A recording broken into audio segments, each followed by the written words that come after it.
Sejam bem-vindos! Hoje a gente vai falar sobre a escala de percepção subjetiva de esforço, tá? A gente fala muito, a gente usa muito isso durante os exercícios, né? Mas nem sempre todo mundo tem a capacidade de identificar, né? E o que é a percepção subjetiva de esforço, tá? Ela é o que a gente sente durante o treino, tá? Nada mais é do que as sensações e sentimentos que a gente tem durante o treino, segundo a nossa própria percepção. Por isso que o nome é percepção subjetiva de esforço, tá? Ela é subjetiva porque cada um tem uma interpretação, tá? Mas aos poucos os sinais, né? E existem várias coisas em comum, tá? Segundo o criador, né, dessa escala, que foi Borg, né, Gunnar Borg, em 1982, ele criou uma escala, porque ele viu que tinham sinais e sintomas que eram parecidos durante o esforço de uma pessoa, tá? E aí ele quis colocar isso numa tabela para poder quantificar. E aí foi sugerida como um instrumento, né, para quantificar ou medir a sensação de esforço gerada numa determinada tarefa física, tá? Então tem que estar se movimentando para poder usar a escala de Borg, beleza? Numa escala numérica de 1 a 10, tá? Readaptada da original, porque a original tinha de 0 a 20, o indivíduo ele utiliza a escala para apontar a sua própria percepção de esforço. Então ele vai olhar, vai sentir, né, algumas coisas, vai olhar para dentro de você, vai se perceber e vai colocar numa tabela nessa escala de 1 a 10, tá? Nesse sentido, o que ele faz? Ele deve contar como foram as suas sensações e sentimentos experimentados durante as atividades.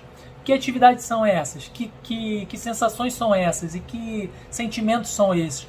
Estresse físico e mental, tá? A pessoa se sente muito cansada, muito estressada durante o treino ou atividade. Sudorese, que é o suor.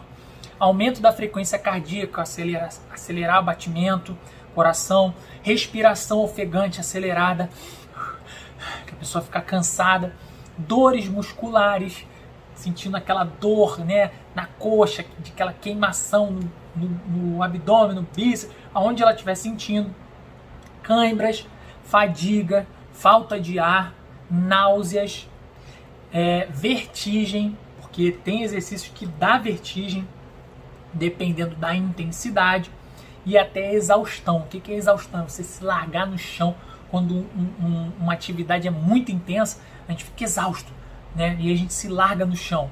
É um ponto mais alto assim da escala. E aí, apesar dela ser subjetiva, né, é um instrumento cientificamente comprovado e é cientificamente usado. Ele é usado em dados científicos para artigos e para fazer pesquisa, né? Para quê? Para gerar dados e resultados para nortear o planejamento do treino.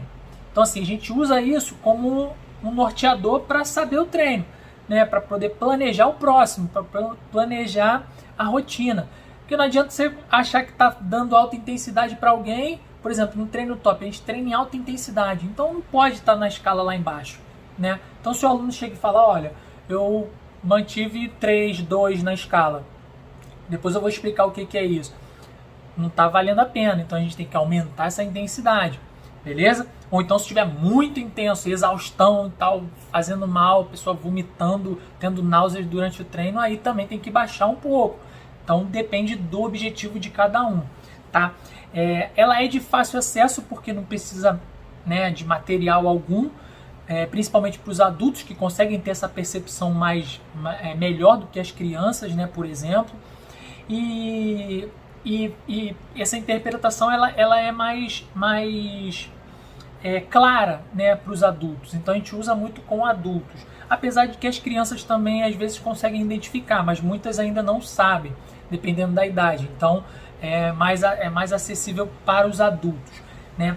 Existem outras formas de medir, né, o esforço, como coleta de sangue. Você coleta o sangue logo após o treino e aí leva para exames laboratoriais para ver o nível, né, de oxigênio no sangue, o nível de ácido no sangue, ou o nível de estresse que está na musculatura, fazendo biópsia, tirando um pedacinho do músculo para saber como é que está aquele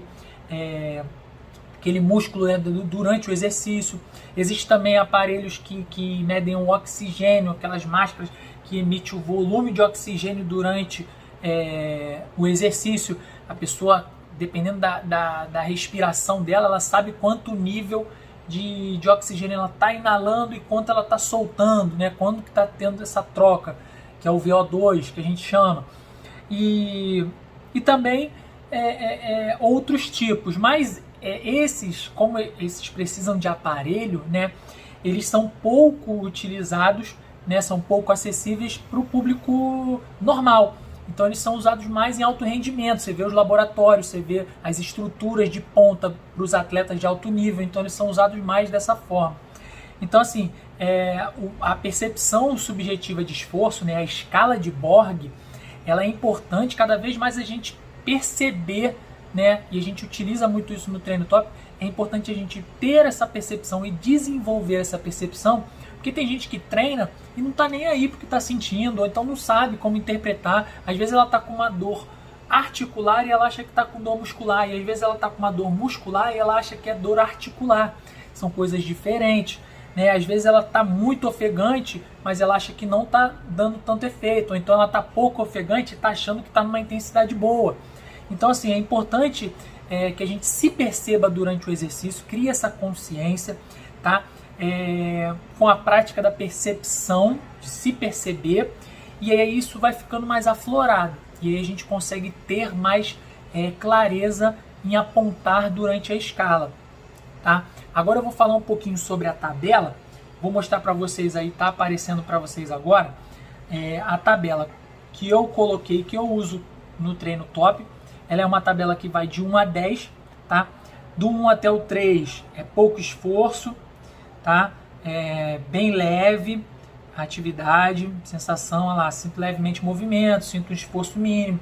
Tem as carinhas aqui que eu botei para ilustrar os emojis, então a pessoa ainda fica tranquila.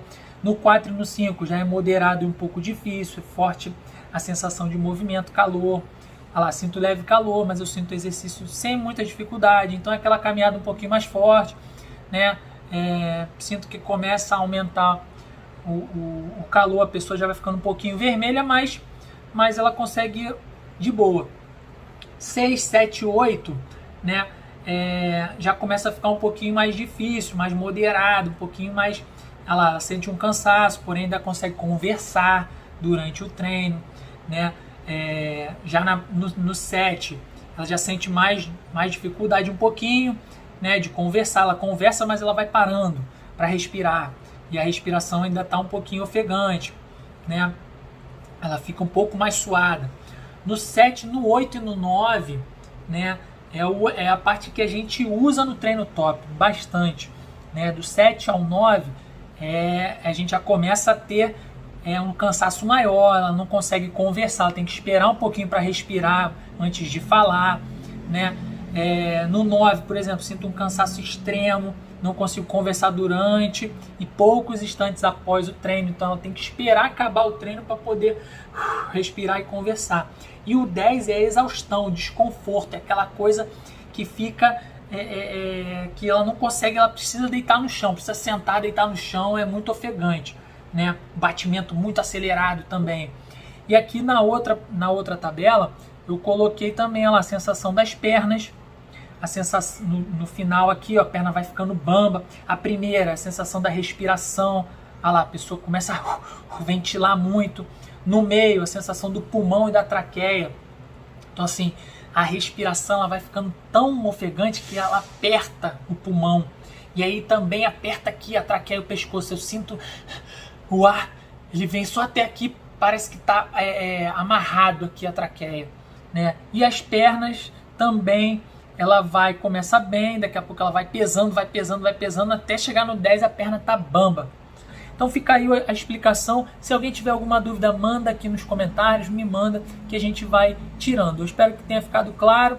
né? Eu espero que tenha sido o mais sucinto possível, tentei resumir o máximo, mas é uma prática que depois que você pega, depois que você assimila esse conteúdo, você consegue se perceber melhor, tá bom? Façam os treinos com segurança, com consciência, tá? Do seu limite, e fiquem sempre tentando buscar um pouquinho mais de intensidade para poder, dependendo da sua capacidade e dos seus objetivos, tá bom? Espero que tenha ficado claro. Qualquer coisa me mandem aqui. Um grande beijo. É treino top. É isso. Comunidade top. Tamo junto.